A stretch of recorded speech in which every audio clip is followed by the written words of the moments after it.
All of Europe whispered his name. Some believed he was God's punishment. Others thought he was a demon from hell. Was Attila just a ruler, or a disaster in human form?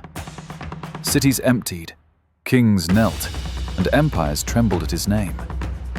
But who was this man, really? It's time to separate fact from myth. Before we begin, hit subscribe and share your thoughts in the comments. The Huns rode westward like a dark river flowing across the land. Attila wasn't just a warrior, he was the living legacy of an ancient nomadic tradition. He was raised on the steppe, hardened by its harshness, and learned ruthlessness early. This story is more than conquest. It's a clash between civilization and nomadic soul. His name evoked not only fear, but awe. Now, let's take a closer look at the legend. Attila was born in the plains of what is now Hungary. But his homeland couldn't be defined by borders. The sky was his roof, the earth his bed, and freedom his only possession. He learned to ride and shoot arrows as a child. Nature was his teacher, the wind his confidant. A warrior's foundation was forged in that steppe. Destiny was shaped by dust and soil. For the Huns, education didn't come from books. It came from life. Attila grew up under harsh discipline, hunting, tracking, sensing enemies from afar. Each skill was vital to survival. They were taught to smell enemies as well as recognize friends. His learning was mixed with pain. Like every steppe child, he too was destined to become a warrior one day. Attila's soul was hammered like iron. Every defeat left a lesson, every scar a memory. He battled not only enemies, but hunger, cold, and solitude. This made him not just strong, but ruthless. He had no tolerance for weakness. To him, the world was split in two, those who bowed and those who made others bow. For the Huns, the horse wasn't just transport, it was a way of life. Attila's power formed atop a saddle. Whether in battle or thought, he was on horseback. His speed was his enemy's nightmare. Like a lightning strike of the steppe, he set the rhythm of war.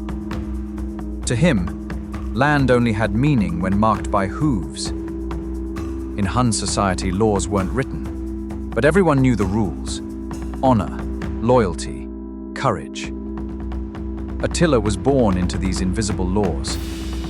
Justice was often served by the sword. To him, justice had to be swift and absolute. He learned young that survival belonged only to the strong. Attila was a leader who heard the rhythm of the steppe. He could smell a storm in the wind, sense danger in the soil. His intuition was sharper than his blade. People called it a gift from God, but he knew it came from his bond with the land. To him, leadership meant feeling the pulse of his people, not just commanding them. Rome saw itself as the center of civilization, but to the Huns, that order looked rotten and ready to collapse. To Attila, Rome's glory was just a mask for its weakness. Their first contact showed how different these two worlds were. While Rome spoke with gold and promises, Attila spoke with war and fear. This wasn't a meeting, it was a beginning of reckoning. Attila greeted the Roman envoys with heavy silence. His message was clear: take me seriously. He accepted their gifts, but never softened his gaze. Even Hun hospitality felt like a threat. To him, diplomacy was strategy, not sincerity. The words were soft, but the sword always lay on the table.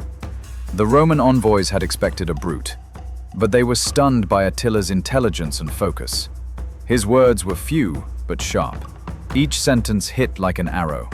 They had expected a savage, but found a political genius. Attila was far more than he appeared. Attila demanded an annual tribute from Rome. It wasn't just about money, It was about dominance. Rome preferred paying to fighting. This showed Attila could win with diplomacy too. Now Rome lived under his shadow. And this was only the beginning. Attila spread fear, not with words, but with silence. Even without speaking, his message was clear. Rome saw his silence as a declaration of war. One glance from him shook more than an army. In his presence, everyone breathed carefully. That silence was the calm before the storm. Attila didn't recognize Rome's borders. To him, maps were drawn by hooves. Rome wanted peace. Attila wanted superiority. With each encounter, the gap widened. When the envoys returned home, they left behind a new threat. A leader rising from the steppe. Attila ascended the Hun throne alongside his older brother, Bleda. At first, they ruled together. But it wasn't true partnership. It was a test. Deep down, Attila desired to lead alone. Bleda was diplomatic, cautious. Attila, bold and direct. Two opposite forces watched each other like shadows, waiting to see who would blink first. Attila pushed for war, while Bleda preferred peace. Attila grew restless with his brother's softness. A wall of silence and resentment formed between them. They looked at each other, but no longer saw. This was more than a disagreement. It was a contest for control, and only one would remain standing. Bleda's mysterious death changed everything. Some whispered assassination. Attila said nothing. From that day on, he stood alone, on the throne, in battle, in history. The Huns now bowed to one name only, Attila. And he would lead them with absolute authority. Attila centralized power with a steel grip. Rebellious tribes were brought to heel one by one. To him, loyalty wasn't a choice, it was mandatory. Those who defied him were crushed. Those who obeyed were rewarded. The empire became more than a people. It became a war machine. Attila transformed not only the battlefield, but internal governance. He established a tax system and controlled trade routes. Under his disciplined rule, the Hun territories were reorganized. Chaos gave way to order. For the first time, the Huns were more than wandering tribes. They were becoming a state. Borders no longer existed. Attila's shadow stretched from the Danube to the Alps. Diplomacy, warfare, fear, these were his tools. The Hun Empire wasn't just a people now, it was a presence. And Europe struggled to breathe under its growing shadow. Eastern Rome violated the peace treaty made with Attila. Tributes were delayed, and border attacks on Hun villages increased. To Attila, this wasn't just a breach, it was an insult. He chose action over patience. What Rome saw as minor was a final straw for the Huns. No words or diplomacy remained. Attila's wrath would cross rivers and crush walls. Attila sent envoys to Emperor Theodosius with a clear warning. Keep your word, or prepare for the consequences. When the Huns entered the palace, silence fell over the hall. The emperor's unease was visible. Even his name, Attila, was now spoken in whispers. He wasn't a leader who could be silenced with gold. Eastern Rome would soon learn what true fear meant. Attila gathered his massive army along the Danube River. This wasn't just a military movement, it was a statement. Tens of thousands of riders advanced beyond the river's edge. The threat moved closer to the heart of Eastern Rome. The Danube's waters, once borders, became symbols of defiance. For Attila, crossing meant more than geography. It was the line between power and collapse. Attila's army stormed into Eastern Roman lands like thunder. City walls crumbled one after another. Before gates opened, fires had already consumed them. No defense could withstand the Hun onslaught. Fires lit up the nights, and terrified citizens cried to the skies. This wasn't conquest alone, it was a warning. No empire is untouchable. Panic swept through the Eastern Roman court. Emperor Theodosius had no way to stop Attila's advance. Advisors clashed, and gold chests were prepared once again. Each tribute payment masked deepening dread. Attila was no longer a name. He was a nightmare. No one dared say his name aloud. Fear itself had taken the throne. Attila protected his victories not just with war, but with silence. Eastern Rome no longer questioned his demands. Gold shipments continued yearly without resistance. But all knew, this quiet wasn't peace. It was the stillness before a storm. Attila said nothing, because where he stood in silence, history roared. After Eastern Rome kneeled, Attila turned his eyes westward. Now his sights were on Gaul and the Western Roman Empire. This campaign wasn't just about land. It was a challenge to all of Europe. To Attila, no wall was high enough, no army large enough. This march would become the descent of the greatest nomadic storm in European history. As Attila advanced into Gaul, he left behind not just dust, but fear. Villages were evacuated. Towns surrendered before seeing a sword.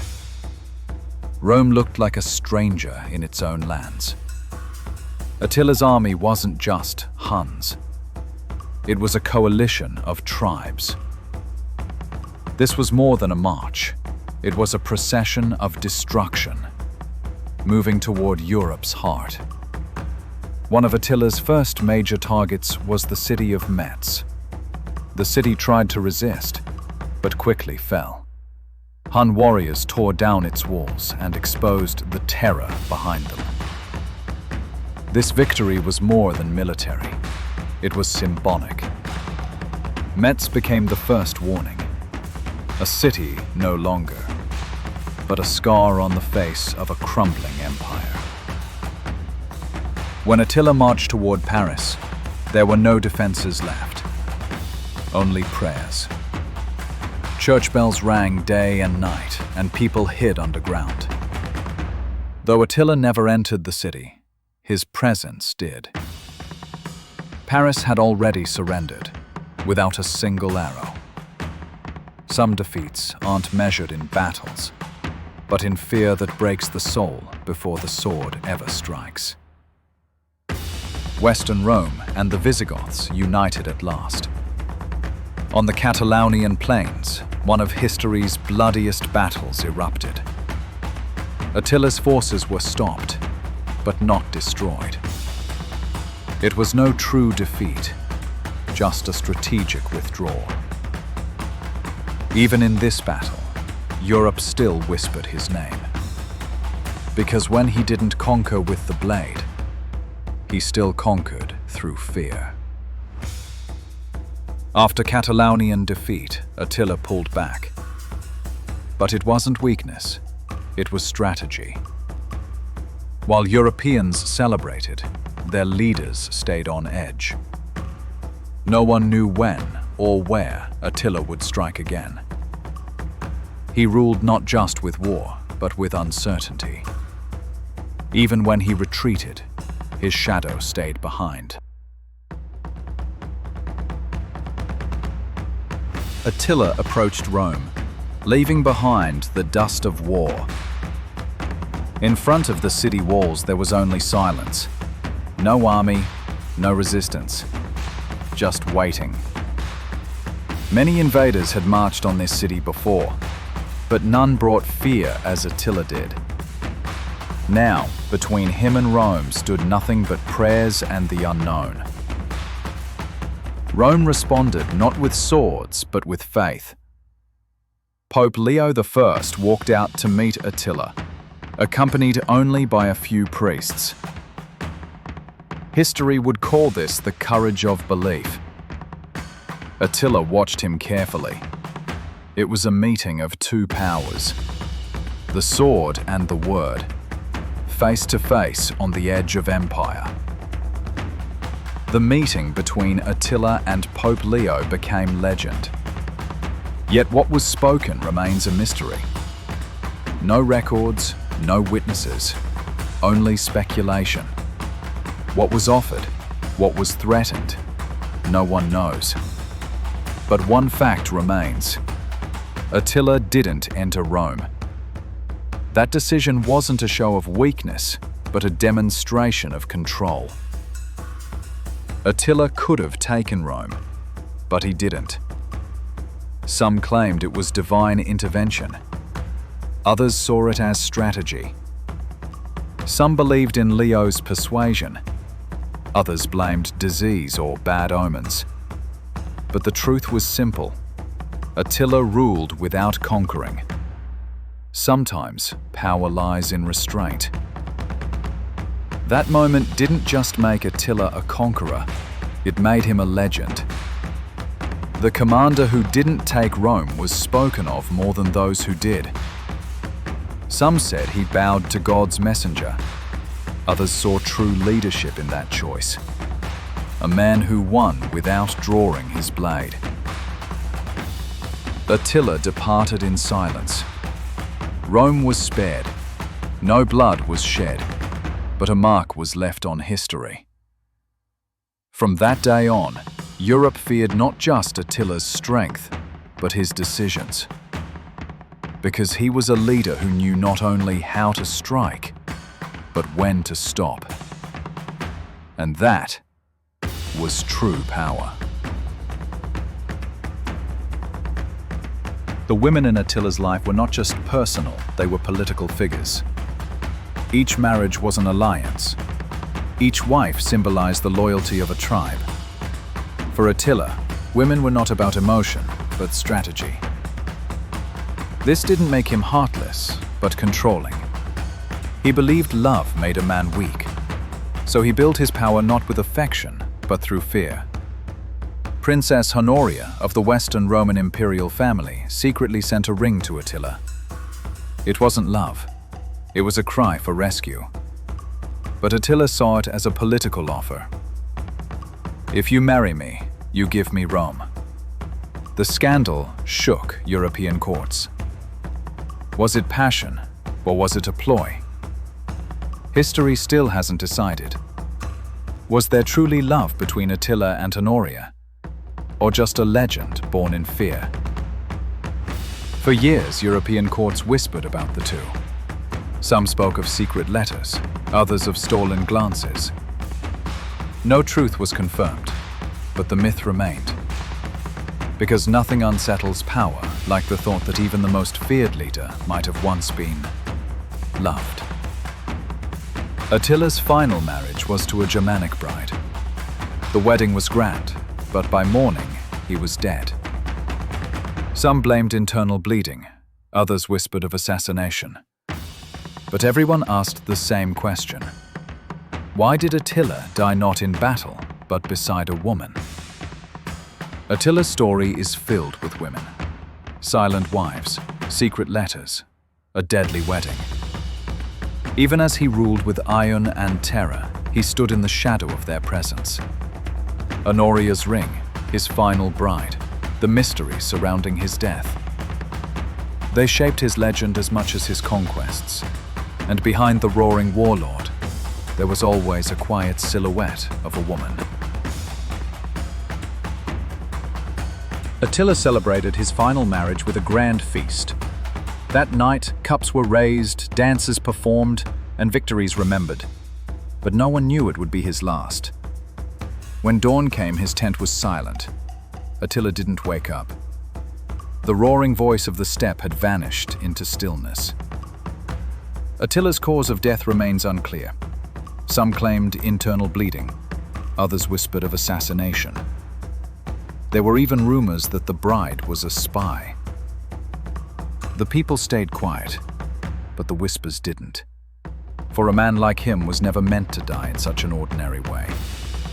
And yet, he did. Attila's funeral was held in secrecy. He was buried in 3 coffins: gold, silver, and iron. His grave has never been found. The men who buried him were killed. This was the beginning of legend. Attila was no longer a living man, but a memory to be feared. Attila died, but his fear lived on. Europe took a breath of relief, but his presence never fully disappeared. His name still echoed in trembling voices. Because true power isn't just about how you live, but how you're remembered after death. And Attila was never truly gone. Attila celebrated his final marriage with a grand feast. That night, cups were raised, dances performed, and victories remembered. But no one knew it would be his last. When dawn came, his tent was silent. Attila didn't wake up. The roaring voice of the steppe had vanished into stillness. Attila's cause of death remains unclear. Some claimed internal bleeding, others whispered of assassination. There were even rumors that the bride was a spy. The people stayed quiet, but the whispers didn't. For a man like him was never meant to die in such an ordinary way. And yet, he did. Attila's funeral was held in secrecy. He was buried in 3 coffins: gold, silver, and iron. His grave has never been found. The men who buried him were killed. This was the beginning of legend. Attila was no longer a living man, but a memory to be feared. Attila died, but his fear lived on. Europe took a breath of relief, but his presence never fully disappeared. His name still echoed in trembling voices. Because true power isn't just about how you live, but how you're remembered after death. And Attila was never truly gone. The name Attila still echoes with strength. In some countries, it's feared, rarely given to children. In others, it symbolizes courage and fire. This contradiction reveals the depth of his impact. A name isn't just a sound, it's memory. And Attila's name doesn't echo in the ears. It rumbles in the heart. Attila's leadership wasn't based on fear. It was built on clarity. His rules were sharp, his decisions firm. Even today's leaders study his methods. Discipline, speed, charisma. These aren't just battlefield traits. They're tools for command. And Attila understood that centuries before business schools did. Films, books, documentaries. Attila still lives through them. Sometimes he's a monster, sometimes a misunderstood hero. But in every version, he is remembered. Pop culture revives him because he still pulses with unresolved energy. Attila isn't just a relic of the past. He's a story we keep telling. Attila belongs not only to the Huns, but to all of humanity. He rose from the steppe, but his influence crossed borders. He wasn't just a destroyer, he was a transformer. His story forces us to ask, what does true power mean? And if he appeared today, how would we respond? Most of what we know about Attila was written by his enemies. They portrayed him as wild, bloodthirsty. But how true was that? History is written by the victors, and the silenced side remains unknown. Maybe Attila wasn't as savage as described. Maybe we've been reading the wrong version of his story from the very beginning.